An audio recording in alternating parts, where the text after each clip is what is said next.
कोई व्यक्ति सैकड़ों वर्ष तक, पहले हजारों वर्ष तक लोग तपस्या करते थे।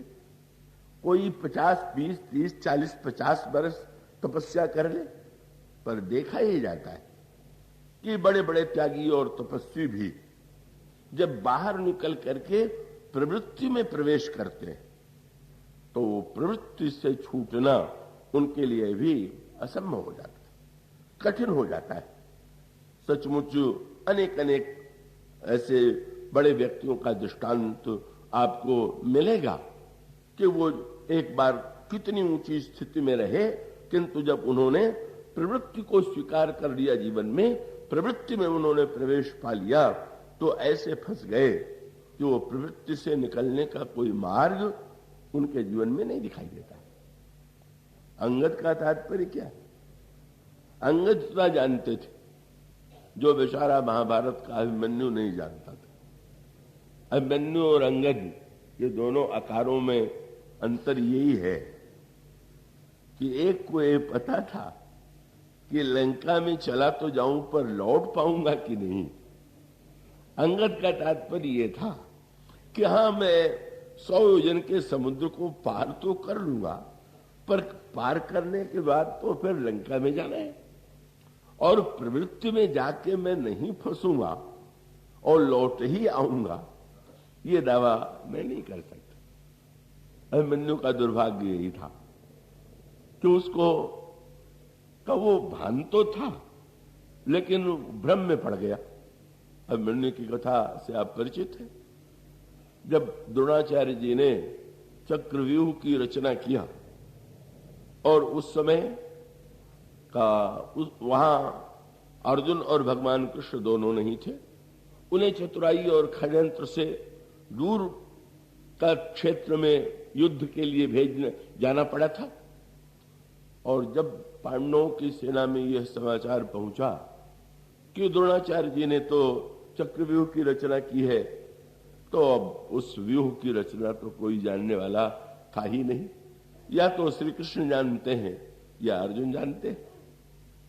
अभिमन्यु ने जो बात कही वो ये थी कि वो उस चक्रव्यूह में बैठना तो मैं जानता हूं, पर निकलना मैं नहीं जानता। और उसका भी सांकेतिक अर्थ यही है। ये चक्रव्यूह क्या है? ये जो संसार में माया की प्रवृत्ति है, माया का चक्कर चक्कर ये शब्द कहते हैं, यही चक्रव्यूह। और चक्रव्यूह का रहस्य या तो भगवान कृष्ण जानते हैं या अर्जुन को पता है। और उसका अर्थ ये है कि इस चक्रव्यूह का रहस्य या तो प्रभु जानते हैं या प्रभु का भक्त जानता है। उसे छोड़ करके कोई व्यक्ति जो है चक्रव्यूह में बैठना और निकलना दोनों नहीं जानता। पर अभिमन्यु ने यह कहा कि मैं बैठना जानता हूं। तो बैठना जानते हो तो वहां भी प्रश्न था, निकलना क्यों नहीं जानते? तो बड़ी सांकेतिक कथा आती। अभिमन्यु ने कहा कि जब मैं गर्भ में था तो पिताजी मां को चक्रव्यूह की रचना की कथा सुनाने लगे। तो जब प्रविष्ट होने की कथा वे सुना रहे थे, तब तक तो मां जग रही थी और आगे की कथा में मां सो गई। ये कथा में सो जाने वालों के लिए बहुत बड़ा संदेश है, और वो ये है, अधूरी कथा मत सुनिए और वो व्यापक अर्थों में देखिए। तो आपने शरीर से भी सो गए तो भी आपने पूरा आद्योपांत तो नहीं सुना। और अगर बहुत लंबे सोने का अभ्यास हो, जिसको गोस्वामी जी ने कहा, जाते ही नींद जुड़ाई होई, जड़ता जाड़ विषमोर लगा, और कोई व्यक्ति अधूरी बात सुने, कई लोग जगते भी रहते हैं तो पूरी कथा नहीं सुनते, आधी कथा सुनते हैं। और आधी कथा माने अपने को जो अच्छा लगता है, जो हमारी वृत्तियों का समर्थन करता है, उतना तो हम सुन लेते हैं, और बाकी हम वो चाहे वो बौद्धिक निद्रा हो और चाहे शरीर की निद्रा हो, से हम वंचित रह जाते हैं। और उस समय युधिष्ठिर और भीम तो उत्साह में, तुम चिंता मत करो, जब तुम एक बार बैठ जाओगे तो तुम्हारे पीछे पीछे हम भी चलेंगे। और चल करके तुम्हें निकाल करके ले आवेंगे। भीम ने कहा वो गदा से तोड़ करके, और वो युधिष्ठिर ने भी, और हम सब लोग तो है ही हैं। अर्जुन नहीं है तो क्या हुआ, किंतु चक्रव्यूह जो है उसमें तो व्यक्ति अकेला पड़ जाता है, घिर जाता है। भले ही साथ में कोई व्यक्ति आश्वासन दे, किंतु उस प्रवृत्ति में, उस चक्रव्यूह में प्रवेश पाने के बाद कब वो प्रविष्ट हो गया, लगा कि वो एक को दूसरे को हराता हुआ चला जा रहा, लेकिन जब एक बार उस चक्रव्यूह में बैठ गया तो देखा बिल्कुल अकेला है, कोई साथ में नहीं। और तब सारे योद्धाओं ने मिलकर के एक साथ प्रहार किया, और यही जीवन का सत्य है। एक बार प्रवृत्ति के दुर्ग में, प्रवृत्ति के व्यूह में जब व्यक्ति बैठ जाता है तो उस समय वो सारी दुर्वृत्तियां, सारे दुर्गुण मिल करके उस पर आक्रमण करते हैं, और वो व्यक्ति उस रहस्य का उसको ज्ञान है ही नहीं कि उनको परास्त करके फिर से कैसे निकला जाता है और अभिमन्यु मारा जाता है। वो महाभारत का सत्य है, पर वो रामायण के सत्य में अंतर यही है। अभी एक स्थान में मैं गया था तो किसी पत्रकार ने मुझसे पूछ दिया, महाभारत और रामायण में आपकी दृष्टि में क्या अंतर है? तो मैंने यही कहा कि अंतर यही है, महाभारत का अर्थ है जैसा होता है, और रामायण का अर्थ है जैसा होना चाहिए। बस ये दोनों के शब्दों में, महाभारत में पग पग पर वही मिलेगा आपको जैसा हमारे आपके जीवन में हुआ करता है, और रामायण में पग पग पर यह बचाने की चेष्टा की गई कि होता तो ऐसा है, पर यदि आप चाहें तो उसको परिवर्तित कर सकते हैं, ऐसा होना चाहिए। इसलिए कभी कभी गोस्वामी जी को बड़ी निराशा होती थी, और उन्होंने दोहावली रामायण में एक दोहा कहा, क्या बताऊं, मैं तो चाहता हूं कि रामायण का प्रचार हो, पर लोगों को तो महाभारत ही अधिक पसंद आ रही। किसी ने कहा आपको कोई ईर्ष्या हो गई है क्या? महाभारत तो महानतम ग्रंथों में से अद्वितीय ग्रंथ है। तो उन्होंने कहा भाई, वो महाभारत में जो तत्व ज्ञान है उसको लेने वाले तो डर ले, पर वो जो लेते हैं वो तो वही पक्ष है कि उनको लगता है कि हाँ महाभारत में ऐसा लिखा हुआ है तो बिल्कुल ठीक है, ऐसा है तो ऐसी स्थिति है तो हमें, उन्होंने ऐसा किया तो हमें ऐसा करना चाहिए।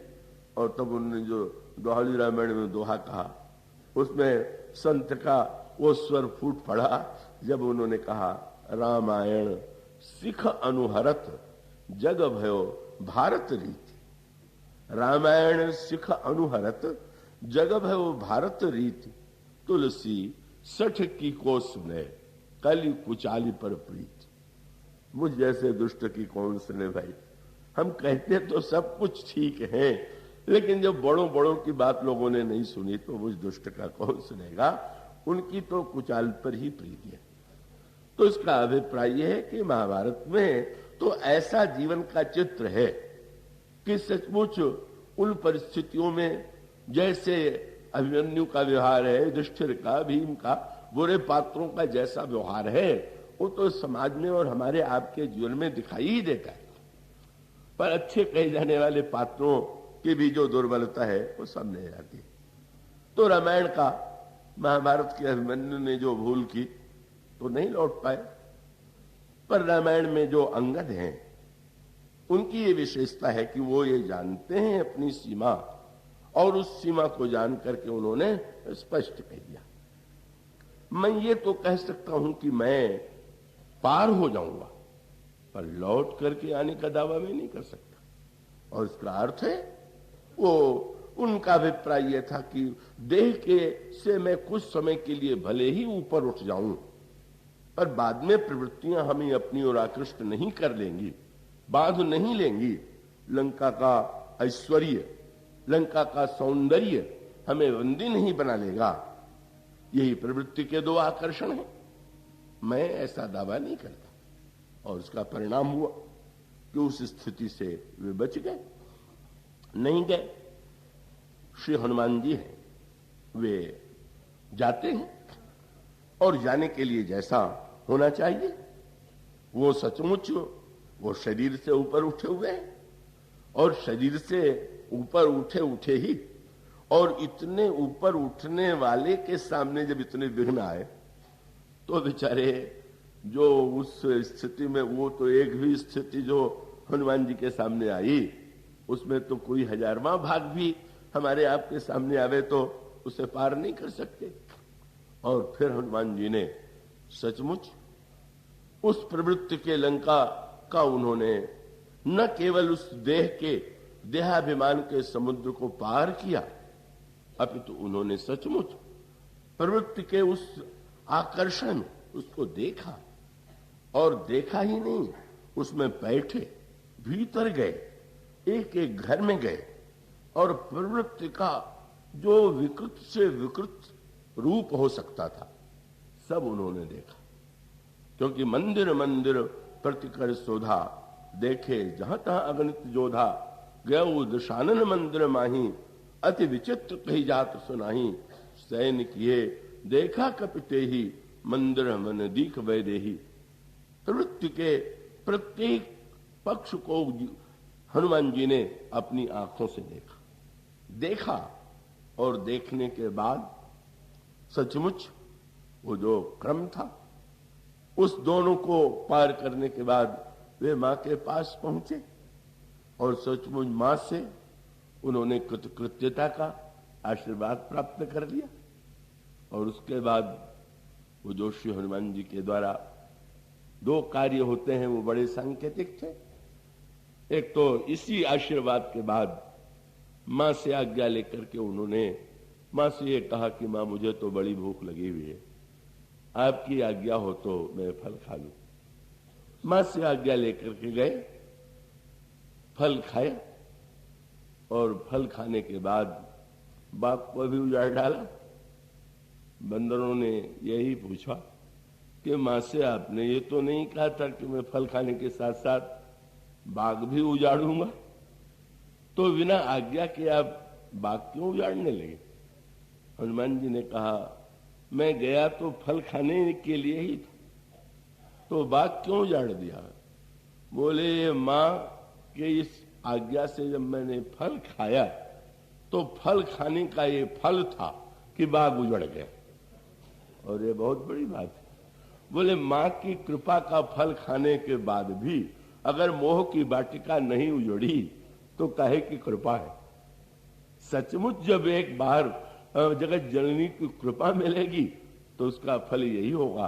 रावण की वाटिका सहज भाव से, सरलता से मोहदश मौली। बोले मैं क्या करता, फल खाते ही मुझे ऐसी प्रेरणा मिली कि ना अब तो इस वाटिका को ध्वंस ही कर देना चाहिए। वो स्वामी जी ने लिखा है, योगी और कुयोगी का जो अंतर उन्होंने बताया, यही तो कहा, पुरुष कुयोगी जिमि उरगारी, मोह बिटप नहीं सकहीं उपारी। योगी वो है जो मोह के वृक्ष को उखाड़ करके फेंक दे, और कुयोगी जो होता है वो मोह के वृक्ष को उखाड़ नहीं सकता। हनुमान जी तो सचमुच महानतम योगी हैं। मां की कृपा से वाटिका ही नहीं उन्होंने उजाड़ दिया, उस प्रवृत्ति के लंका दुर्ग को क्षण भर में जिन्होंने भस्म कर दिया। मोह की वाटिका उजड़ गई, प्रवृत्ति की लंका भस्म हो गई, और उसके बाद श्री हनुमान जी लौट करके प्रभु के पास आए। किसी ने श्री हनुमान जी से पूछ दिया, महाराज आप जिस मार्ग से गए उसी से लौटे, जाते समय इतने विघ्न आए पर लौटते समय आपको कोई विघ्न नहीं आया, क्यों? हनुमान जी ने कहा, भाई साधना के मार्ग से गया था, उसमें पग पग पर विघ्न था, पर मां की कृपा पाने के बाद जब कृपा के मार्ग से लौटा तो कहां विघ्न आवेगा? विघ्न तो साधन में ही आता है, कृपा में तो कोई विघ्न का प्रश्न ही नहीं। और ये हनुमान जी के चरित्र में साधना का समग्र पक्ष आपको मिलेगा। किंतु फिर गोस्वामी जी का सूत्र ये जो कृतकृत्यता का अनुभव है केवल हनुमान जी को ही तो हुआ, और वो जितने उत्सुक थे वो बेचारे भी तो चाहते थे कि हम कृतकृत्य हो जाए, पर वो नहीं समुद्र पार कर सके, कब वो नहीं वाटिका में पहुंच सके, मां का आशीर्वाद नहीं ले सके। अब वो रामायण का एक सांकेतिक क्रम है, वही भूमिका का तत्व है कि हनुमान जी जब कृतकृत्य हो गए तो फिर उसके बाद श्री हनुमान जी लौट करके फिर आए, और फिर आने के बाद उन्होंने प्रभु से जब ये कहा कि आप बानरों की सेना लेकर के लंका की ओर प्रस्थान करें, तो यही संत की भूमिका है, गीता में भी रामायण में भी, कि भाई जब कोई कृतकृत्य हो जाता है तो कर्म करता है कि नहीं। हनुमान जी कृतकृत्य हो गए, पर क्या उनके जीवन में ऐसा है कि हनुमान जी जो है कुछ नहीं करते हैं क्या? हनुमान जी के जीवन में तो कर्म ही कर्म दिखाई दे रहा है, तो कर्म ही कर्म दिखाई दे रहा है, और हनुमान जी कह चुके कि मैं कृतकृत्य हो गए। पर वही गीता में भगवान कृष्ण जो उत्तर देते हैं अर्जुन को कि मेरे लिए कोई कर्तव्य कर्म न होते हुए भी लोक संग्रह के लिए, लोक कल्याण के लिए मैं कर्म करता हूं कि जिससे दूसरों को भी प्रेरणा मिले, कुछ पाने के लिए मेरे कर्म का कोई उद्देश्य नहीं होता। तो जो कृतकृत्य होते हैं का वो कृतकृत्य होने के बाद ऐसे महापुरुषों के जीवन में जब कर्म भी दिखाई देता है तो कर्म कुछ पाने के लिए नहीं होता है, मात्र केवल वो लोक कल्याण के लिए, लोक संग्रह के लिए होता है। हनुमान जी का उद्देश्य क्या है? हनुमान जी को यही लगा, संत को यही लगता है कि मैं तो कृतकृत्य हो गया, पर ये जो इतनी बड़ी संख्या में जो बेचारे इतनी लंबी यात्रा करके समुद्र के किनारे पहुंच चुके थे और जिन्हें वंचित रहना पड़ा, उनका क्या होगा? उनका भी तो कल्याण होना चाहिए। यूं तो उनको लाभ तो मिल गया, थोड़ा बहुत लाभ तो उसी समय मिल गया जब हनुमान जी लौट करके आए और वो बंदरों ने यात्रा का वर्णन पूछा, और हनुमान जी पूछत कहत नवल इतिहास, तो वही सत्य साधन का है। स्वयं जो साधना के द्वारा उस स्थिति में पहुंच गया जिसमें हनुमान जी पहुंच गए, का अगर वो कोई अन्य व्यक्ति उस स्थिति में न पहुंचा हो तो क्या करे? वही करना चाहिए जो बंदरों ने किया। बंदरों ने पूछा, आप अपनी यात्रा का अनुभव कृपा करके बताइए। और इसका अभिप्राय यह है, जब हम और आप संतों के पास जाते हैं तो हमारा कर्तव्य है कि हम उनसे जानना चाहें कि साधना के जो विघ्न हैं, साधक की जो समस्याएं हैं, उन समस्याओं का जो समाधान है वो उनसे पूछे। और यही हुआ। तो स्वामी जी कहते हैं लौट रहे हैं और वो सारा रास्ता कट गया, मार्ग कट गया। क्या बोले? पूछत कहत नवल इतिहास। और उस कथा का एक फल तो तुरंत मिल गया, और मैं समझता हूं कि वो फल तो आपको कथा में भी मिल ही जाता है कथा सुनने से। तो स्वामी जी ने तुरंत लिखा, सुनते सुनते आए, और तुरंत अगली पंक्ति गोस्वामी जी ने लिखा, तब मधुबन भीतर सब आए और अंगत सहित मधुर फल खाए। अब ये संगति हनुमान जी और बंदरों के संदर्भ में। हनुमान जी ने मां से कहा, सुनहु मां तो मही अतिशय भूखा, लाग देख सुंदर फल रूखा। का ये लंका की वाटिका के फल बड़े मधुर लगते हैं, अगर आपकी आज्ञा हो तो मैं इन्हें खा लूं। गोस्वामी जी कहते हैं कि जो ही बंदर आए तो सीधे सुग्रीव के पास नहीं गए, मधुबन के भीतर गए। तो एक तो वो अशोक उपवन है जहां हनुमान जी गए थे, और ये मधुबन है, ये सुग्रीव की वाटिका है। तो उस पार रावण की वाटिका और इस पार सुग्रीव की वाटिका। और वाटिका में आते ही अंगद ने ये कहा कि भाई पहले फल हम लोग खा करके अपनी भूख मिटा लें, तब सुग्रीव के पास चलेंगे। याद दिलाया, उनकी आज्ञा तो हम लोगों ने नहीं ली है। सेवक तो इनकी बिना आज्ञा के फल नहीं खाने देंगे। अंगद ने कहा, अभी इतनी कथा सुन करके भी ये संदेह बना हुआ।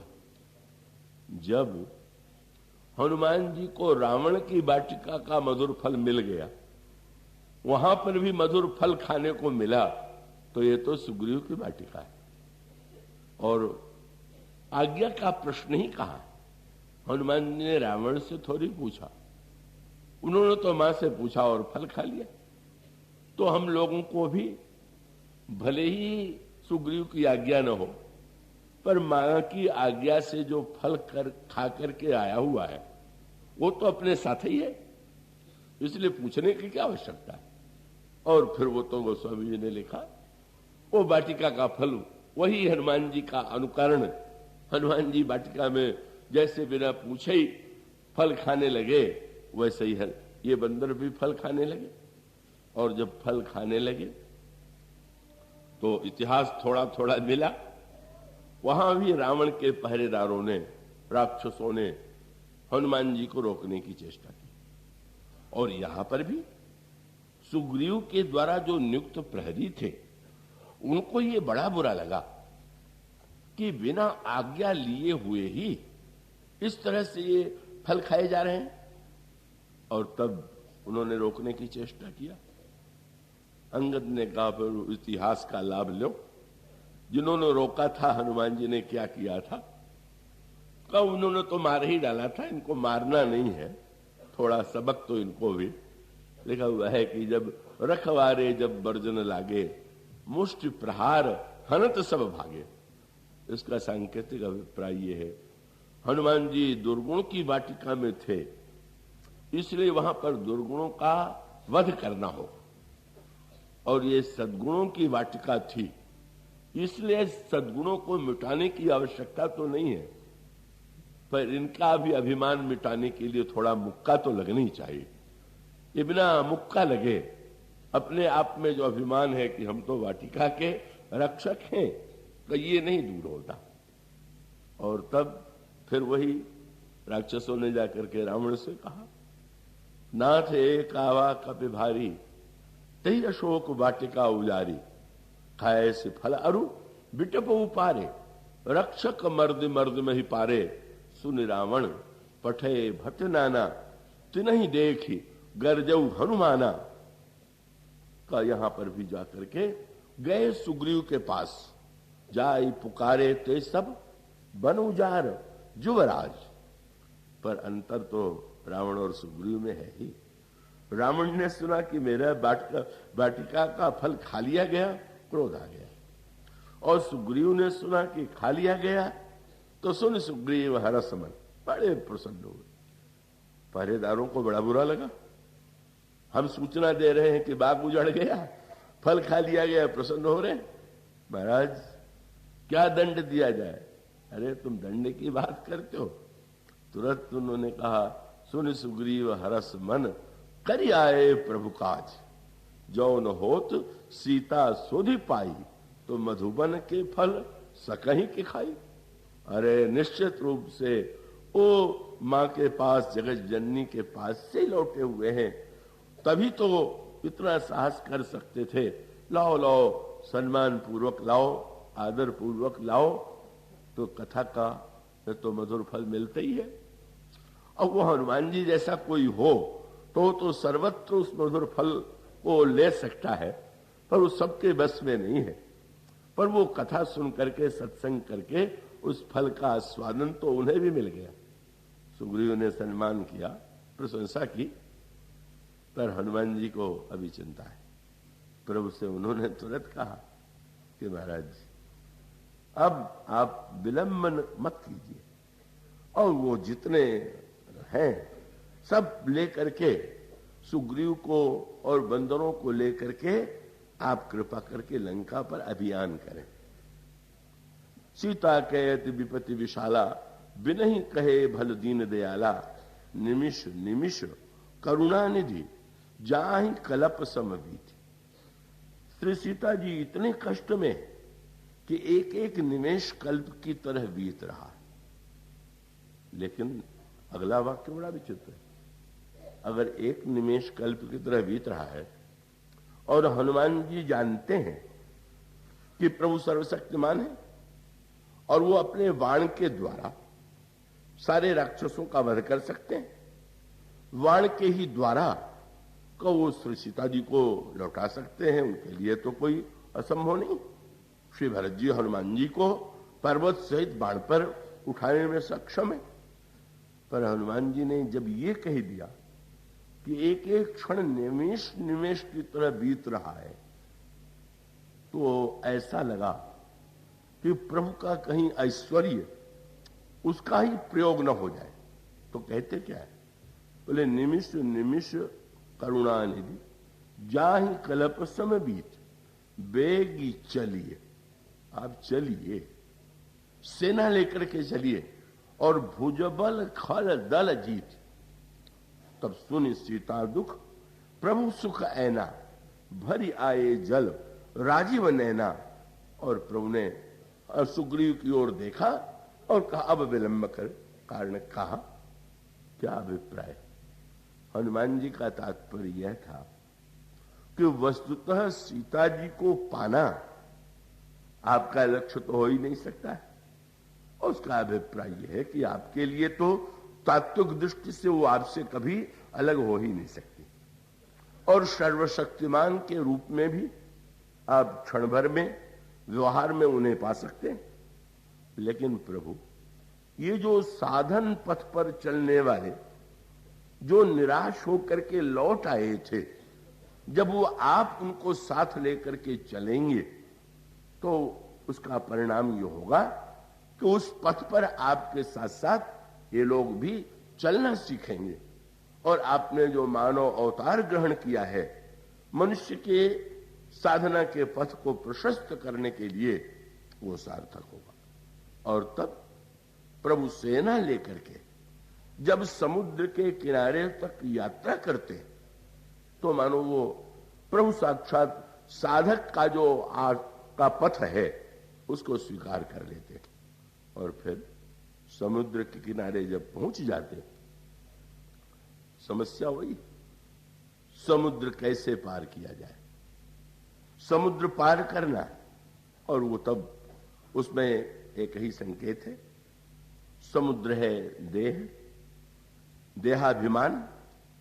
हनुमान जी उससे ऊपर उठे हुए, पर ये बंदर तो सभी तो ऊपर उठे हुए नहीं, ये कैसे पार हो? और तब प्रभु ने अपने निकटस्थ जो भक्त हैं उनसे पूछा कि क्या करें, इस समुद्र को कैसे पार किया जाए। और तब दो उत्तर मिले, और यही दो पक्ष हैं, निवृत्ति का पक्ष और प्रवृत्ति का पक्ष।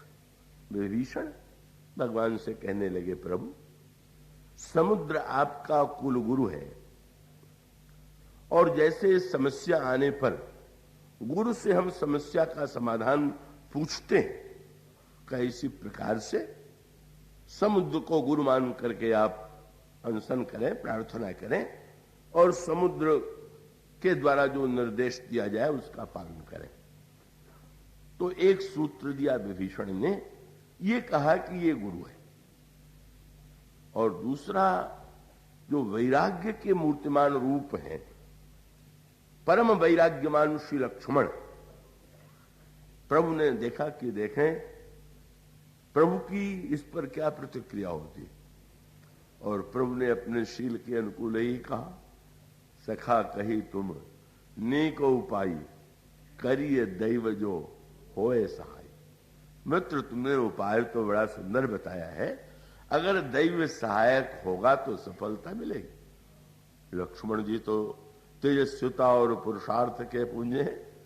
प्रभु ये दैव शब्द आपके श्री मुख से शोभा नहीं देता, ये तो आलसी निकम्मों के लिए छोड़ दीजिए, कादर मन करे एक अधारा, दैव दैव आलसी पुकारा।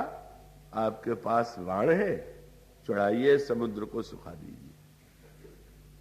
एक कहता है मनाइए और दूसरा कहता है सुखाइए। शरीर के संदर्भ में भी दो धारणा है। शरीर को मनावे कि शरीर को सुखावे। ये तपस्वी और जो कठिन व्रत वाले हैं वो मानो ये मानते हैं वैराग्य है, शरीर को क्या मनाना है, का उसको तो बिल्कुल सुखा देना चाहिए। अपने पास वो ज्ञान में वाण होना चाहिए जिसके सामने ये टिकेगा ही नहीं। और विभीषण कहते हैं कि नहीं महाराज, का ये तो गुरु है, इस गुरु से ही पूछना चाहिए। तो प्रभु तुरंत समुद्र के किनारे पहुंच गए और पहुंच जाने के बाद 3 दिन तक अनशन भी किया, पर उधर से कोई उत्तर नहीं मिला। तब प्रभु ने लक्ष्मण जी की ओर देखा। लक्ष्मण बाण सरासन आनु, जरा धनुष बाण तो लाना। और तुरंत प्रभु ने कहा, 60 सन विनय कुटिल सन प्रीति, सहज कृपिण सम सुंदर नीति, ममता रत सम ज्ञान कहानी, अति लोभी सम विरति बखानी, क्रोधी सम कामी हरि कथा, उषर बीज बय फल जथा। तो उसके बाद फिर बात ही है, जब प्रभु ने बाण चढ़ाया तो यह मत लक्ष्मण के मन भावा, बड़े प्रसन्न हो। मैं तो पहले ही कह रहा था ये कहीं मानने वाला है, पर वो अंत में तो यही हुआ। तो वो सुखाने की आवश्यकता नहीं पड़ी, वो एक अलग प्रसंग है, उसकी चर्चा, उसमें भी संकेत यही था कि लक्ष्मण जी ये समझते थे कि प्रभु तो शरीर को सुखा ही देंगे, जो बाधक है। प्रभु से किसी ने पूछ लिया, प्रभु आपने विभीषण ने कहा कि गुरु है, तो उसको गुरु आपने मान लिया और समुद्र के किनारे बैठ गए, पर आपने उसको बाद में दुष्ट कहने में संकोच नहीं किया। तो अब किसी को दुष्ट कहेंगे तो गुरु कैसे कहेंगे, और गुरु कहे तो दुष्ट कैसे कहें। पर प्रभु ने कहा कि नहीं भाई, संसार में तो जो गुरु होना चाहिए वो दुष्ट नहीं होना चाहिए, दुष्ट गुरु नहीं होता, लेकिन ये शरीर जो है ये इससे बढ़ के कोई गुरु नहीं और शरीर से बढ़ के कोई दुष्ट नहीं। और इसकी कसौटी क्या है, बोले सीता जी के पास पहुंचने में जो सहायता दे का वो समुद्र या शरीर जो है वो गुरु की भूमिका है, और सीता जी के प्राप्ति के मार्ग में जो विलंब लगावे बस वही दुष्ट है। तो उसका सांकेतिक अर्थ प्रभु का मानो ये था, और उन्होंने समुद्र ने जो कुछ कहा उसको भगवान ने सुना, सुन करके उसे स्वीकार किया। मानो प्रभु ने एक बात बताई। लक्ष्मण जी तो सोच रहे थे समुद्र सूख ही जाएगा, पर प्रभु ने तो एक नाटक किया था, और बाद में समुद्र ने जैसे जैसे पार करने के लिए बताया था, ठीक उसी पद्धति का आश्रय लेकर के प्रभु ने पार किया। मानो प्रभु का संकेत यह था, और वो बड़े महत्व का संकेत कि अगर हम शरीर से भी सीखना चाहें, उसके भी उपदेशों पर ध्यान दें। समुद्र ने जो कुछ कहा वो हमारे आपके शरीर का सत्य है। शरीर सचमुच उपदेश दे रहा है, और जब उपदेश दे रहा है तो अगर उस उपदेश को हम सुन सकें, देख सकें, क्रियान्वित कर सकें, तो हम जीवन में धन्य हो सकते हैं। और उसका अर्थ वो जो बात जिस संदर्भ से में विस्तार किया गया था, तो आइए थोड़ा अब कुछ वाक्यों में समेट भी लें, और वो यही है कि वस्तुतः दिन भर आप और हम कर्म करते हैं, और कर्म करना भी चाहिए, किंतु उसके बाद फिर क्या करते हैं। और स्पष्ट दिखाई देता है कि कर्म से विश्राम की आवश्यकता का अनुभव आपका शरीर ही आपको कराने लगता है। दिन भर कर्म करने के बाद फिर प्रत्येक व्यक्ति को यह लगेगा कि नहीं, अब विश्राम की आवश्यकता है, निद्रा की आवश्यकता है, और वो आप और हम क्रम की दृष्टि से वे देखें तो दिन माने सृष्टि का विस्तार और रात्रि माने सृष्टि को समेटना।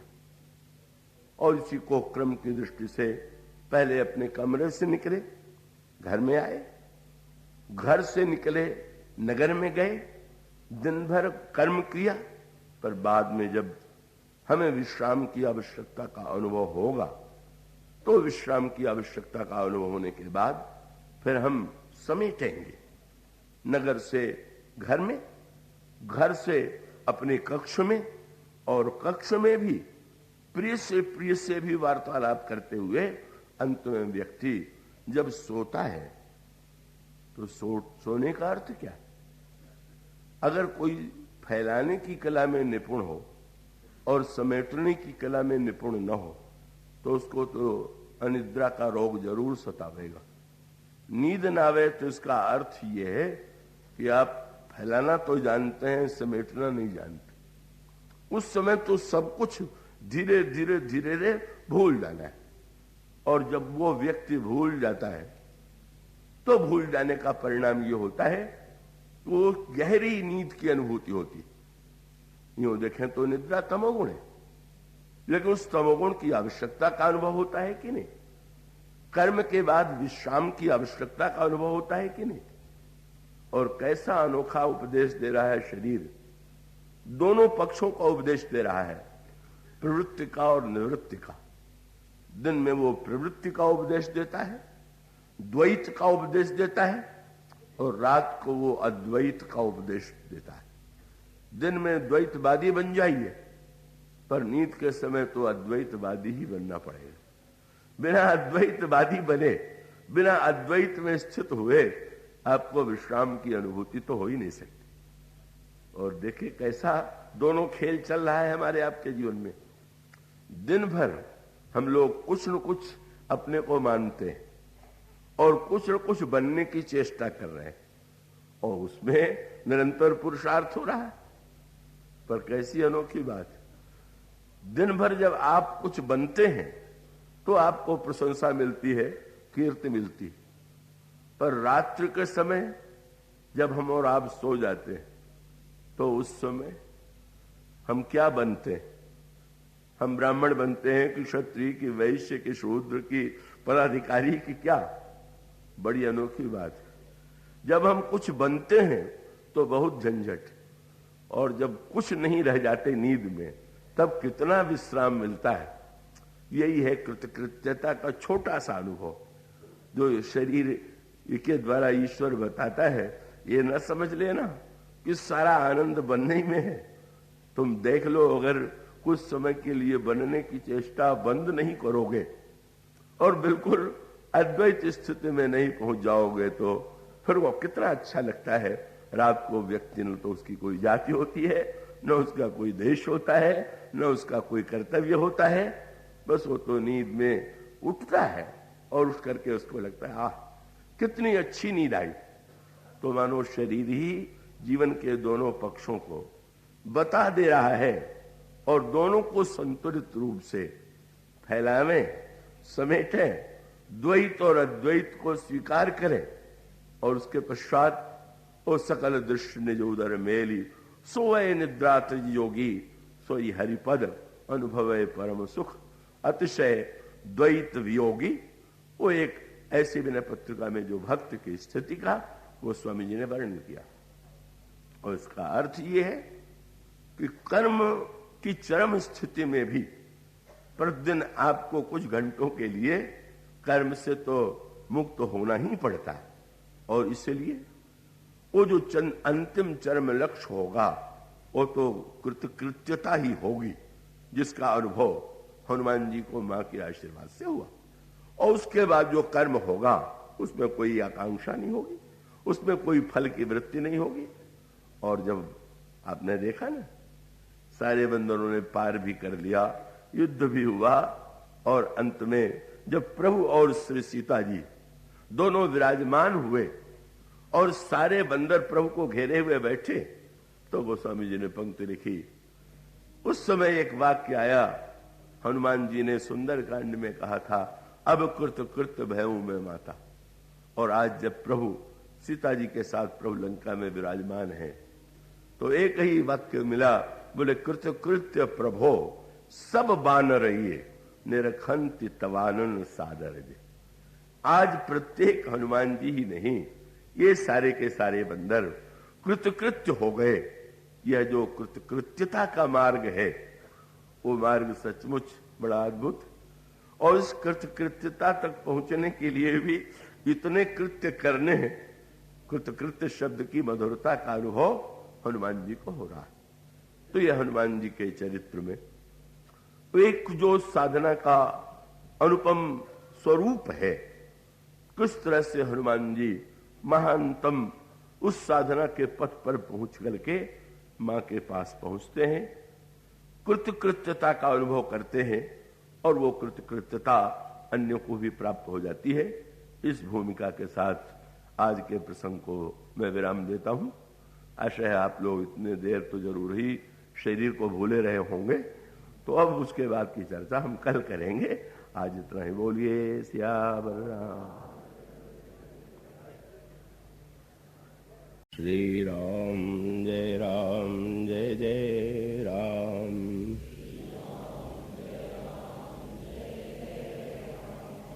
श्री राम जय जय राम।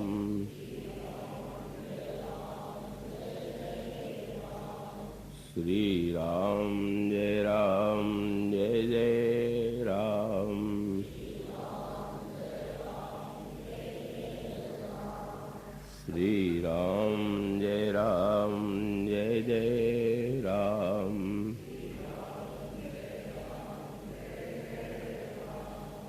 श्री राम जय जय राम।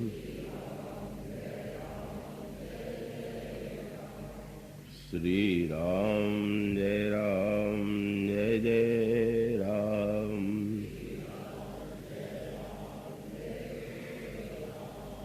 श्री राम जय जय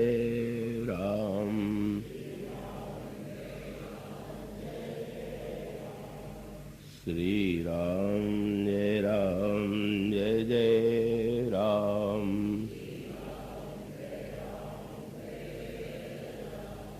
श्री राम जय जय राम।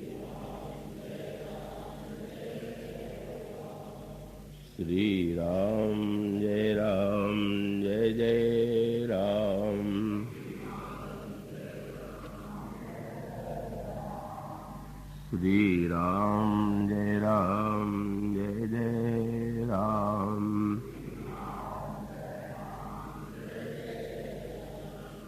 श्री राम जय जय राम।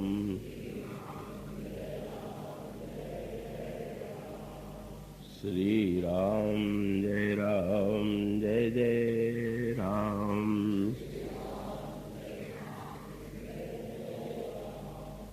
श्री राम जय जय राम।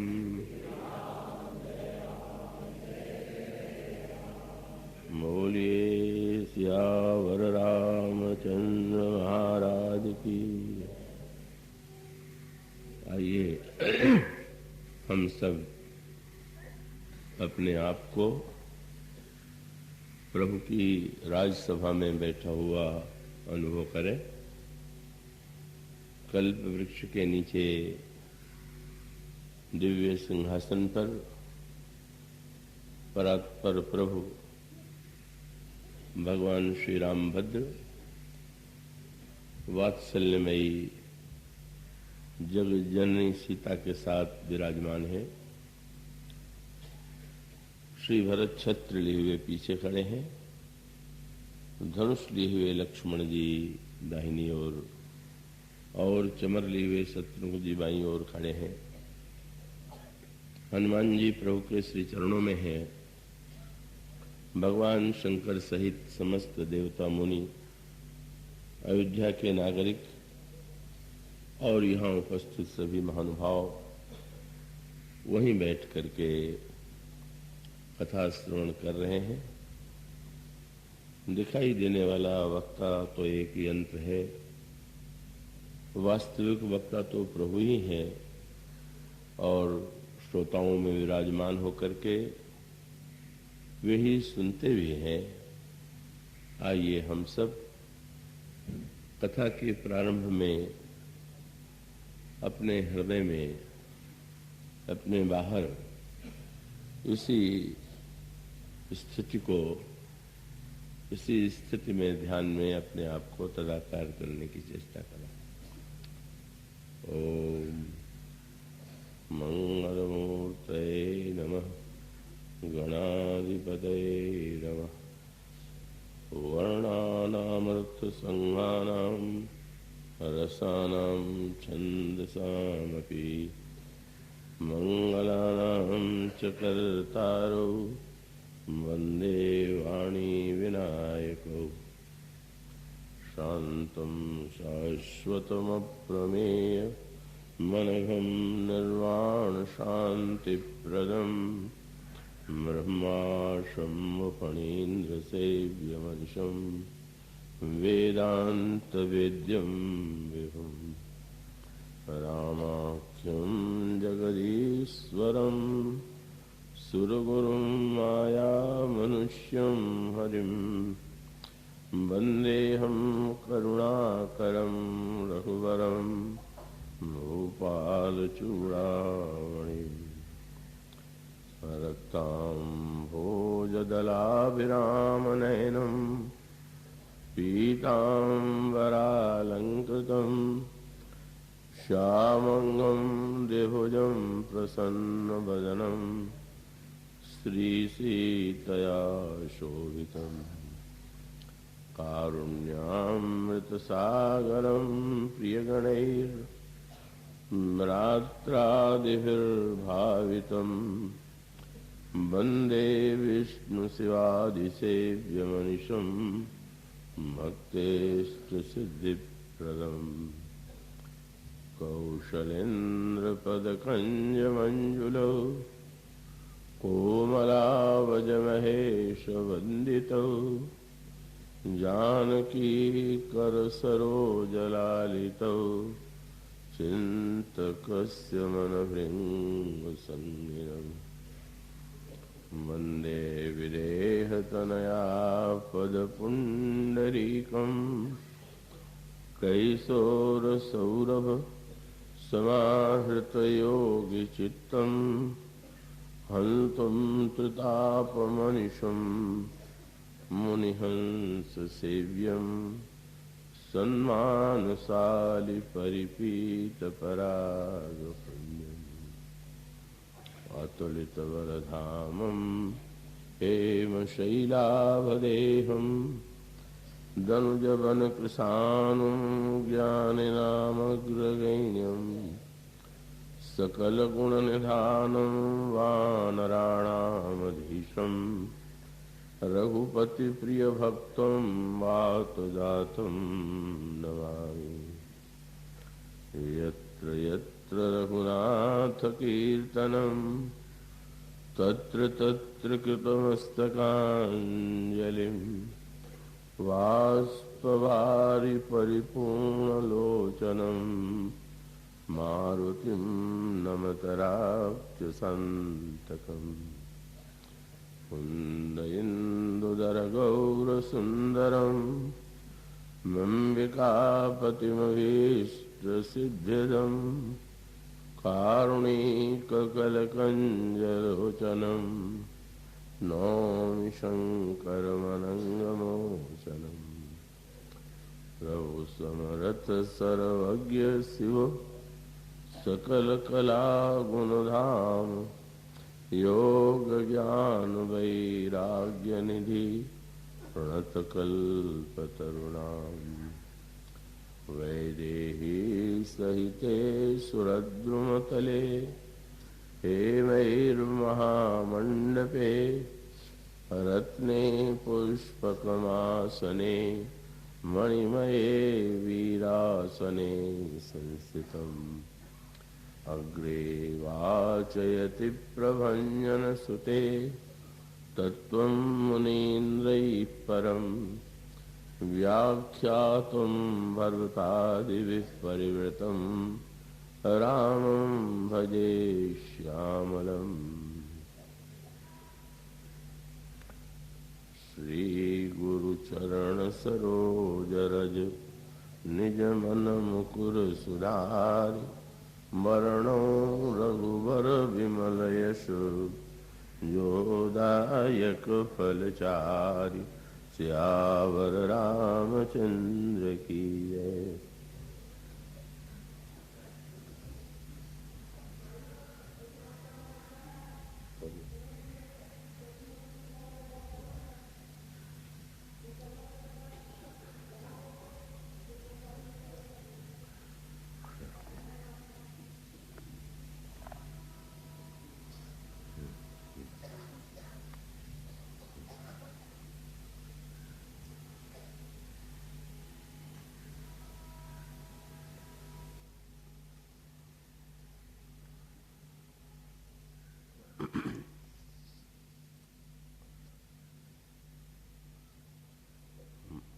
मन संतोष सुनत कपिवानी भगति प्रताप तेज बलसानी।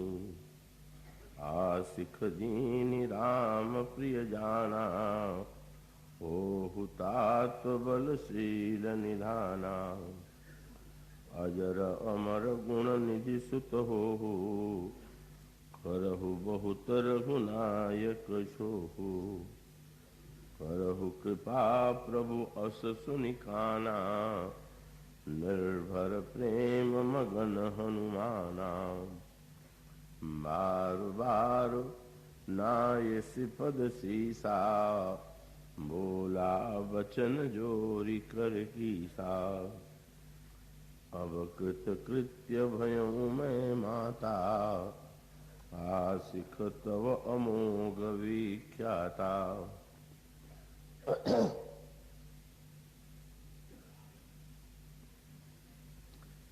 भगवत कथा रसिक महानुभाव भक्तिमती देवियों, परम भक्त भक्ताग्रगण्य श्री हनुमान जी अशोक वाटिका में माँ के समक्ष खड़े हैं और माँ उन पर आशीर्वादों की वर्षा कर देती हैं। वे बड़े भाव भरे स्नेह भरे स्वर में कहती हैं, पुत्र तुम में बल के साथ साथ शील भी निरंतर विद्यमान रहे। तुम अजर हो जाओ, तुम अमर हो जाओ और समस्त सद्गुण तुम में निवास करें। ये जो आशीर्वाद माँ ने श्री हनुमान जी को दिए, उनमें से एक एक आशीर्वाद ऐसा है जो किसी भी व्यक्ति को आह्लादित कर सकता है, आनंदित कर सकता है। और यदि आप इस संदर्भ की दृष्टि से विचार करके देखिए तो ये जो रामचरितमानस के दो मुख्य प्रतिद्वंदी पात्र हैं, दशरथ और दशमुख। दशरथ वह है कि जिनके प्रांगण में भगवान श्री राम क्रीड़ा करते हैं, जिनके यहाँ वे पुत्र रूप में अवतरित होते हैं। और दशमुख वह है कि जिसका वे लंका में जाकर के वध करते हैं, किंतु श्री रामचरितमानस में एक अनोखा संकेत दिया गया कि ये दोनों ही जो व्यक्ति दशरथ और दशमुख हैं, पूर्व जन्म में मनुष्य ही थे और वो दोनों ही मनुष्य जो है उनके चरित्र का जो वर्णन किया गया है वह बड़ा उत्कृष्ट है। किंतु उन्हीं दोनों व्यक्तियों में, मनुष्यों में, यदि एक व्यक्ति दशमुख बन गया और दूसरा व्यक्ति दशरथ बन गया तो ये तो मानो सारे संसार के मनुष्यों के लिए सबसे बड़ा संदेश है। महाराज मनु जो हैं वे भी बड़े धर्मात्मा, कर्तव्य परायण और ठीक इसी प्रकार से प्रताप भानु का राजा, प्रताप भानु नाम का राजा भी जो है वो बड़ा ही धर्मात्मा है। किंतु इतना होते हुए भी यदि एक दशरथ बना और दूसरा दशमुख बना तो वो तो एक बड़ा विस्तृत प्रसंग है। केवल यहां इतना ही सूत्र आपके समक्ष रख दूं कि महाराज मनु बूढ़े हो गए। यहां माने श्री हनुमान जी को जो आशीर्वाद दिया उसमें से एक आशीर्वाद था कि तुम कभी वृद्ध न हो, बूढ़े न हो और तुम्हारी मृत्यु कभी न हो, पुत्र तुम अजर और अमर हो जाओ। मनु के जीवन में वृद्धावस्था आ गई, पर वृद्धावस्था की जो प्रतिक्रिया साधारणतया व्यक्ति में होती है, व्यक्ति वृद्धावस्था से भयभीत रहता है और वो चाहता है कि इस वृद्धावस्था की जो समस्याएं हैं वो हमारे जीवन में ना आवे। किंतु जब मनु वृद्ध हुए तो उन्होंने वृद्धावस्था को एक संकेत और उपदेश के रूप में लिया। कल आप में से जो लोग उपस्थित थे, आज बहुत अधिक नए श्रोता हैं, उसमें एक सूत्र कहा गया था कि जो व्यक्ति का शरीर है का सचमुच यह स्वयं ही एक बड़ा उत्कृष्ट गुरु है और अगर उस शरीर के द्वारा जो संदेश, जो उपदेश जीवन में मिलते हैं, अगर व्यक्ति उन्हें ध्यान से सुने, देखे, अनुभव करे तो वो धन्य हो सकता है। और मनु के जीवन में यही हुआ। वे वृद्ध हो गए किंतु उस वृद्धावस्था ने उसमें उनके अंतःकरण में विचार की प्रेरणा दी और उनको ये लगा कि मैंने जितने कर्तव्य कर्म थे उनका पालन किया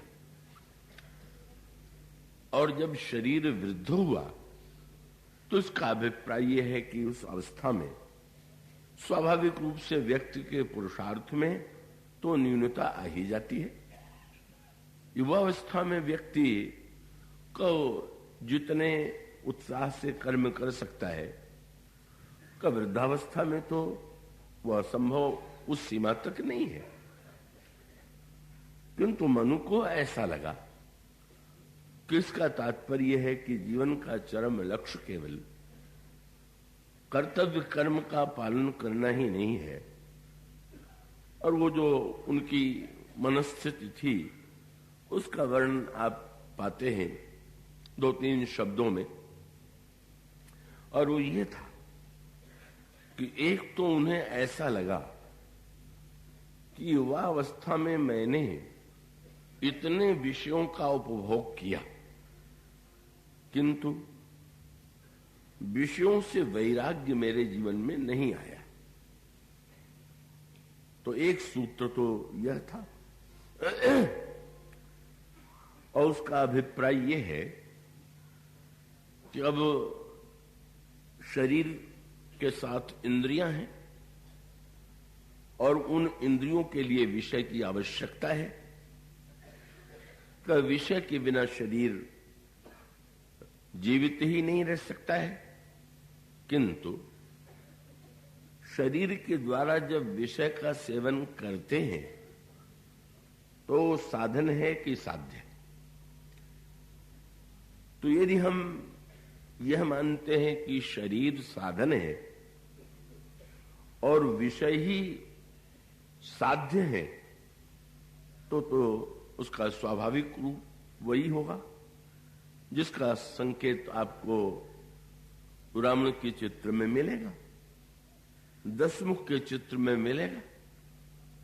पर मनु का जो विवेक है वह कहता है कि न, यह जब अनुभव करते हैं कि विषयों का सेवन करने में समग्र सुख की अनुभूति नहीं होती, अभाव और अनुभूति होती है, तो हमारे विषय सेवन का अर्थ तो यही होना चाहिए कि वो अंतःकरण में वैराग्य का उदय। एक दो विचार परंपरा है। एक परंपरा तो आप सब तो उससे परिचित हैं कि जब व्यक्ति शरीर के द्वारा जब भी विषयों का भोग करेगा तो भोग के साथ तो रोग की संभावना बनी रहेगी। और भर्तृहरि ने जो वाक्य लिखा उसमें सबसे पहले यही कहा कि भय कहां नहीं, भोगे रोग भयम, कुले च्युति भयम, वित्ते नृपालाद भयम। अगर भोग को जीवन में स्वीकार करें तो रोग का भय, कुल की महिमा की दृष्टि से विचार करें तो कुल में कहीं हम किसी कार्य के द्वारा नीचे न मान लिए जाएं, यह भय है। वित्ते नृपालाद भयम, यदि संपत्ति है तो यह भय बना हुआ है कि राजा कहीं उस संपत्ति को छीनने या हड़पने की चेष्टा न करे। और इस तरह से उन्होंने ये कहा कि वो संसार में ऐसा कुछ नहीं दिखाई देता कि जिसके साथ साथ कोई भय न जुड़ा हुआ हो। और तब अब उसकी दो ही दिशा है। तो एक व्यक्ति यह सोच के चलता है कि इस जीवन में शरीर के द्वारा हम भोगों को भोगने की चेष्टा करते हैं, पर रोग और वृद्धावस्था के कारण हम उन भोगों को पूरी तरह भोग नहीं पाते। तो फिर वो शास्त्रों ने उसके लिए एक व्यवस्था दी। उन्होंने कहा कि यदि व्यक्ति सत्कर्म करेगा, पुण्य करेगा, तो शरीर छूटने के बाद वह स्वर्ग में जाएगा और देवता शरीर प्राप्त करेगा। तो देवता शरीर प्राप्त करने का फल क्या है? उसका अभिप्राय यही कि स्वर्ग में देवता कभी बूढ़ा नहीं होता, देवता की मृत्यु नहीं होती और वो विविध प्रकार के भोग जो है उस स्वर्ग में निरंतर विद्यमान रहते हैं। तो स्वर्ग की धारणा का अर्थ यही तो हुआ कि हम इस जीवन में जिन विषयों से तृप्ति नहीं पा सके और जिन विषयों के कारण हमारे जीवन में अनेक समस्याएं रोग के रूप में आती हैं, यदि हमें ऐसा शरीर मिल जाए कि उसमें कोई रोग न हो, वृद्धावस्था न हो, मृत्यु न हो, तो कितना आनंद रहेगा। और इसी कामना को लेकर के व्यक्ति जो है स्वर्ग की ओर जाना चाहता है। जब किसी की प्रशंसा कहते हैं बाद में शरीर छूटने के बाद, तो उसे स्वर्गीय कह करके उसकी प्रशंसा की जाती। किंतु भगवान श्री राम ने जब अपने अयोध्या के नागरिकों को उपदेश दिया तो उन्होंने कहा कि मित्रों, आप लोग ये न समझ लीजिएगा कि स्वर्ग के द्वारा व्यक्ति की समस्या का समाधान हो जाएगा। भगवान राम का वाक्य आप उत्तरकांड में पढ़ेंगे। वे अयोध्या के नागरिकों को बुला करके उपदेश देते हुए कहते हैं, यही तनुकर फल विषय न भाई। इस शरीर का अंतिम उद्देश्य, लक्ष्य, फल जो है वह विषय तो है ही नहीं।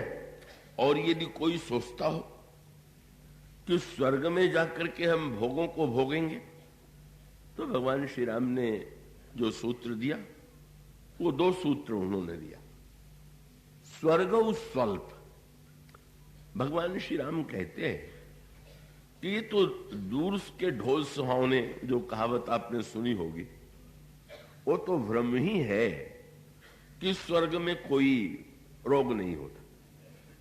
उन्होंने कहा शरीर का रोग भले ही स्वर्ग में न होता हो, पर मन के रोगी जितने देवता होते हैं वो तो उनके रोगों का जैसा परिचय है हमारे पुराणों में, रामायण में, कथाओं में मिलता है, उससे लगता है कि बेचारे मन के कैसे रोगी। और वहां गोस्वामी जी से पूछा गया कि स्वर्ग में मन का सबसे बड़ा रोग कौन सा है, तो अभिनय पत्रिका में उन्होंने लिखा, सर्गहु मिटत न सावथ्य। स्वर्ग में व्यक्ति को ईर्ष्या का रोग इतना प्रबल होता है कि वो निरंतर दुखी ही रहता है। वो व्यक्ति तो ये सोच करके गया कि स्वर्ग में जाएंगे तो इतने भोग होंगे, रोग होगा नहीं, तो फिर कितना आनंद मिलेगा। पर विचित्र विडंबना है, वहां भी तो सबको समान भोग नहीं मिलता। आपके बगल में दूसरा देवता है और वो अधिक पुण्य करके देवता बना है, तो उसे भोग की सामग्री भी मिलेगी तो बहुत बड़ी मात्रा में मिलेगी, दूसरे व्यक्ति को कम मिलेगी। और परिणाम क्या होता है, वो अपने बगल वाले देवता को देख करके दुखी होता रहता है कि हाय हाय, इसके पास जितनी अप्सराएं हैं, ये जितना विहार कर रहा है हमारे जीवन में तो वो नहीं है। मानो व्यंग यही है कि ईर्ष्या का रोग तो मनुष्य में भी होता है, पर मनुष्य और देवताओं में एक अंतर है। और अंतर यह है कि मनुष्य जो है वो ईर्ष्यालु अगर होता है तो पुरुषार्थ करता है, आगे बढ़ता है और वो चेष्टा करता है कि बगल वाले को जो प्राप्त है मैं उससे भी आगे बढ़ जाऊं। पर स्वर्ग की समस्या है कि वहां व्यक्ति भोग तो सकता है पर पुरुषार्थ नहीं कर सकता। वहां कोई ऐसा कार्य नहीं है कि वहां करने के बाद ये लगे कि हम उन्नति कर सकते। वहां तो जो पूंजी आप लेके गए हैं उतने में ही रहना होगा, उसको बढ़ाने का तो कोई मार्ग ही नहीं है और उसे ही भोगना होगा। और भोगने के बाद भगवान राम ने दूसरा वाक्य कहा, अंत दुखदाई। मृत्यु तो नहीं हुई, पर मृत्यु न होने के बाद भी व्यक्ति का पुण्य जैसे ही समाप्त हुआ, क्षीणे पुणे मृत्युलोके विशंति, वो पुनः मृत्युलोक में फेंक दिया गया। तो भगवान श्री राम कहते हैं कि अगर कोई व्यक्ति विचार करके देखे तो उसको लगेगा कि सचमुच ये दूर से जो देवता इतने सुखी लगते हैं वे कितने दुखी हैं। और गोस्वामी जी ने व्यंग भी तो यही किया। भगवान राम जब चित्रकूट में पधारे तो मुनि लोग तो बाद में पहुंचे, देवता पहले पहुंच गए। और गोस्वामी जी ने क्या मीठा व्यंग किया देवत्व पर। क्या गोस्वामी जी कहते हैं, सब देवता आए और भगवान राम के समक्ष, भगवान राम के सामने जब देवता पहुंचे तो भगवान श्री राम ने राम प्रणाम कीन सबका, सारे देवताओं को भगवान राम ने प्रणाम किया। पर आगे चर्चा क्या चली, गोस्वामी जी कहते हैं, कर विनती दुख दुसह सुनाए। महाराज स्वर्ग में हम कितने दुखी हैं। मानो व्यंग ये है, कैसी विचित्र बात थी कि वो जो मृत्युलोक के रहने वाले कोल किरात थे वो भी आए और देवता भी आए। तो देवताओं ने अपने दुख का रोना सुनाया कि महाराज स्वर्ग में कितना दुख है, कितने संकट में है, और मृत्यु लोक में रहने वाला रावण हमें कितना संकट में डाले हुए। और कोल किरात आए तो ऐसा लगा कि उनके जीवन में तो दुख का कहीं लेश ही नहीं, उतने आनंदित हैं दर्शन मात्र से ही कि उन्हें तो कोई वस्तु ही नहीं चाहिए। इसका अभिप्राय है तो वो देवत्व चाहे जितना आकर्षक हो, पर वो अगर व्यक्ति विचार करके देखेगा तो उसको लगेगा कि देवत्व तो सचमुच मनुष्य की अपेक्षा भी अधिक समस्याओं से जुड़ा हो। एक कथा आपने संभवतः सुनी हो, पर उस संदर्भ में कभी ऐसा संकेत मिला। वर्णन आता है महाराज दिलीप ने, ये सूर्यवंश के प्रतापी राजाओं में दिलीप हैं। दिलीप के पुत्र रघु, रघु के पुत्र अज, अज के पुत्र दशरथ, और वहीं पर प्रभु प्रकट होते हैं। दिलीप बड़े गुरु भक्त थे। पुत्र नहीं था तो वशिष्ठ जी की सेवा करके उन्होंने पुत्र होने का आशीर्वाद प्राप्त किया, और उसके पश्चात उनके अंतःकरण में भी इंद्र बनने की इच्छा उत्पन्न हुई। मानो ये सोचा गया कि भाई और देवता बनेंगे तो कोई न कोई तो अगल बगल में बड़ा होगा, तो इंद्र ही देवताओं का यदि स्वामी है तो देवता न बन करके इंद्र बनना अच्छा। तो शास्त्रों ने तो वो भी, शास्त्र तो व्यक्ति जहां है उसको वही उपदेश देते हैं।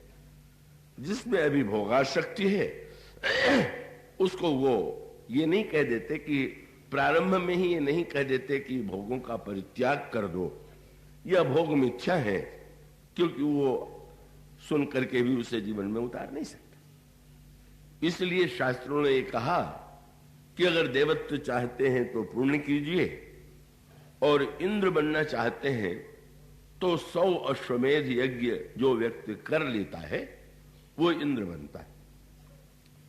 तो दिलीप ने यह संकल्प किया कि मैं भी 100 अश्वमेध यज्ञ करूंगा, जिससे भविष्य में मैं इंद्र बन जाऊं। 99 यज्ञ उनके पूरे हो गए, और 100वें यज्ञ का घोड़ा अचानक लगा कि वो तो चोरी चला गया। कोई व्यक्ति सामने नहीं दिखाई पड़ा, कौन ले गया? मृत्युलोक में चारों ओर ढूंढने पर भी वो घोड़ा नहीं मिला। जब ऋषियों से पूछा गया तो उन्होंने बताया कि इंद्र घोड़ा चुरा के ले गया।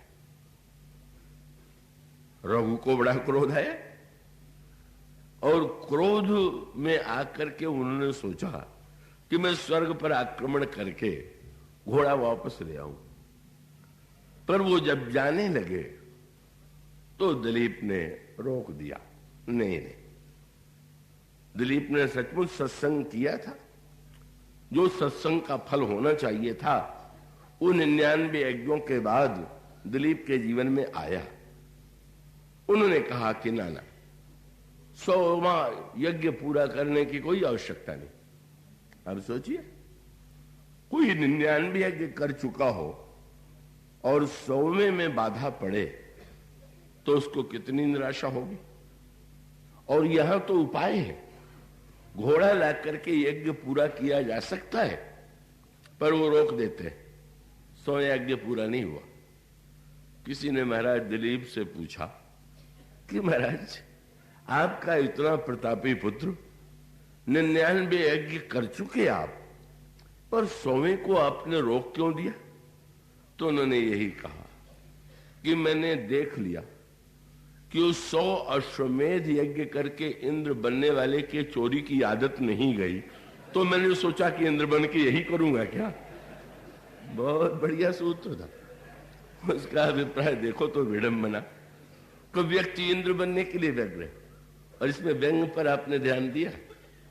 इंद्र के सामने ये समस्या नहीं थी कि ये 100 अश्वमेध यज्ञ होते ही वो मेरे पद पर बैठ जाएंगे, क्योंकि शास्त्र तो कहते हैं कि वो तो एक सूची बनी रहती, और जितने 100 अश्वमेध यज्ञ करने वाले हैं उनका नाम सूची में होगा, और क्रमशः वो भविष्य में इंद्र होंगे। तो इस इंद्र के सामने ये भी समस्या नहीं थी कि मेरा पद छीनने वाला है, पर वो ईर्ष्या की पराकाष्ठा तो सोचिए कि जहां अपना पद छीनने की आशंका न होने पर भी ये इच्छा बनी हुई है कि मेरे बाद दूसरा इंद्र भी न बनने पावे। कई लोग भविष्य में भी दूसरा कोई बहुत उत्कृष्ट हमसे बन जाए, ये वृत्ति। और ये वृत्ति जब इंद्र के चरित्र में है तो यही है वैराग्य। इसका अभिप्राय है कि या तो ये मान ले कि शरीर से हम देवत्व प्राप्त करें और भोगों को भोगें, और या तो ये अनुभव कर ले दिलीप की तरह कि इंद्र बनकर के भी तो व्यक्ति विषयों से तृप्त नहीं होता, ईर्ष्या की वृत्ति नहीं जाती, उस इंद्रत्व से क्या लेना, क्या लाभ। तो वस्तुतः अगर ये रामायण में जैसे आप किसी मार्ग से जा रहे हो और आप देखें कि दो और मार्ग सड़क मुड़ी हुई है, तो आपको ये निर्णय करना है कि इधर से जाएं किधर से जाएं। तो धर्म की जो सड़क है वो 2 दिशाओं में जाती है, एक तो स्वर्ग की ओर ले जाती है और दूसरी वैराग्य की ओर ले जाती है। अब आपको चुनना है कि आप धर्म के द्वारा स्वर्ग की दिशा में जाना चाहते हैं कि वैराग्य की दिशा में जाना चाहते हैं। इसलिए स्वर्ग की दिशा में जाने की इच्छा करने वाले तो अनगिनत व्यक्ति होते हैं, पर रामचरितमानस में यही लिखा गया कि सच्चा धर्म पालन करने का फल यही है कि धर्म ते विरति, योग ते ज्ञान, और ज्ञान मोक्ष प्रद वेद बखाना। धर्म के परिणाम स्वरूप हमारे जीवन में वैराग्य का उदय हो, वैराग्य के फल स्वरूप ज्ञान का उदय हो, और ज्ञान के द्वारा मुक्ति प्राप्त करे। यह है साधना का क्रम। तो मनु के जीवन में उसी क्रम का संकेत मिला।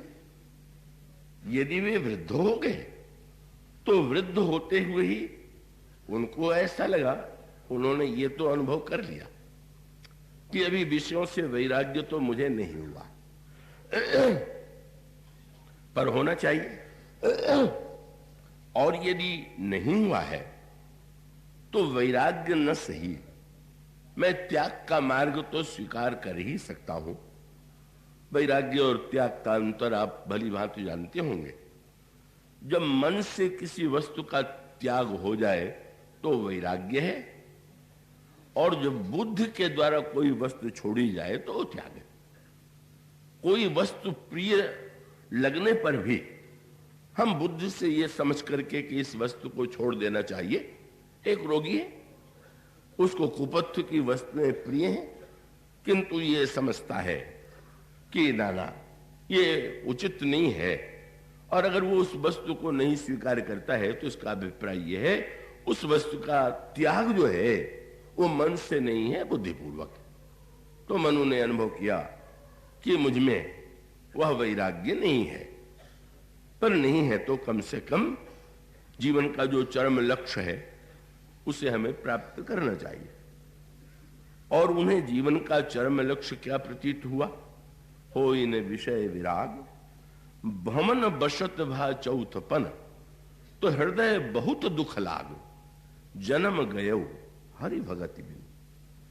भगवान की भक्ति का उदय जीवन में यदि नहीं हुआ तो जीवन की पूर्णता नहीं है। और तब आप देखते हैं वे वन में जाते हैं और उसके पश्चात उस साधना का परिणाम होता है कि स्वयं भगवान प्रकट होते हैं और पुत्र के रूप में अवतरित होने का वरदान देते हैं। ये मानो महाराज श्री मनु की गाथा है, जिन्होंने शरीर से उपदेश ग्रहण किया, वृद्धावस्था ने जिन्हें त्याग की दिशा में प्रेरित किया, भक्ति की प्राप्ति के लिए व्याकुल किया और अंत में भगवान की प्राप्ति के लिए वे उत्कृष्ट मार्ग पर चल पड़े और उन्होंने पाया। और दूसरी ओर प्रताप भानु का दुर्भाग्य है कि वो भी धर्मात्मा तो है पर वो विस्तार करने की अपेक्षा नहीं है। मनु भी वन में जाते हैं और प्रताप भानु भी वन में ही जाता है, किंतु वन में जाने का एक का उद्देश्य जो था वो ऋषि मुनियों का सत्संग था और दूसरे का उद्देश्य जो था मृगया था, शिकार खेलना था। और उस कथा का कि जो चरम परिणति होती है वो ये होती है, ये जाते हैं मनु तो क्रम से पहले गोमती नदी में स्नान करते हैं, उसके पश्चात मुनियों के आश्रम में जाते हैं, कथा श्रवण करते हैं, मंत्र का जप करते हैं। यही साधना का क्रम है। गोमती में स्नान का तात्पर्य यही है कि कथा सुनने के पहले गोमती में अवश्य स्नान करना चाहिए। गोमती शब्द का अर्थ है, नदी का नाम गोमती है पर गोमती माने जो बुद्धि है जिसकी गाय की तरह, और वो गाय और बुद्धि की तुलना के लिए आपको उत्तरकांड का वो प्रसंग मिलेगा जहां पर कहा गया सात्विक श्रद्धा धेनु सुहाई। बुद्धि में जब सात्विक श्रद्धा का उदय हुआ तो यही मानो गोमती है। और इसका अर्थ ये है, अगर हम कथा श्रवण करने जाते हैं और पहले गोमती में स्नान नहीं करते, हम श्रद्धा युक्त अंतःकरण लेकर के नहीं जाएंगे तो हम उस कथा को पूरी तरह से ग्रहण नहीं कर सकेंगे। मनु ने किया और उसके पश्चात वे जहां तहां तीर्थ रहे सुहाए, मुन शकल सादर करवाए, कृष्ण शरीर मुनिपट परिधाना, सत समाज नित सुनहि पुराना। और उसके पश्चात 12 अक्षर मंत्र बर जपहि सहित अनुराग। ये है ईश्वर की प्राप्ति के लिए साधना का वो क्रम जो मनु के माध्यम से सारे मानव जाति के लिए दिया गया। अगर हमारे जीवन में भय है, अगर हमारे जीवन में रोग है, वृद्धावस्था है, वो तो शरीर का स्वाभाविक ही धर्म है। पर वो भय, वो जो हमारे अंतः जीवन की समस्याएं हैं, वो हमें किस दिशा में ले जाती है और उस दिशा में ले जाने का वो दूसरा पक्ष है कि जिस समय वन में प्रतापवान भटक गया, कपट मुनि से भेंट हो गई और कपट मुनि पर जब बड़ी श्रद्धा हो गई तो कपट मुनि ने पूछ दिया कि आप कुछ चाहते हैं, और तब उसने ठीक मनु से उल्टी मांग की। मनु तो बूढ़े हो गए थे, प्रताप भानु बूढ़ा उस समय नहीं था, लेकिन वृद्धावस्था की चिंता इतनी अधिक थी, मृत्यु की चिंता इतनी अधिक थी कि उसने कपट मुनि से यही कहा कि यदि आप प्रसन्न हैं तो आप यही आशीर्वाद दीजिए कि मैं कभी बूढ़ा न हो, मेरी कभी मृत्यु न हो, संसार में मेरी कभी पराजय न हो और 100 कल्प तक मैं राज्य करूं। जरा मरण दुख रहित तन समर जितय जन को, एक छत्र रिपुहीन महि राज कल्प सत हो।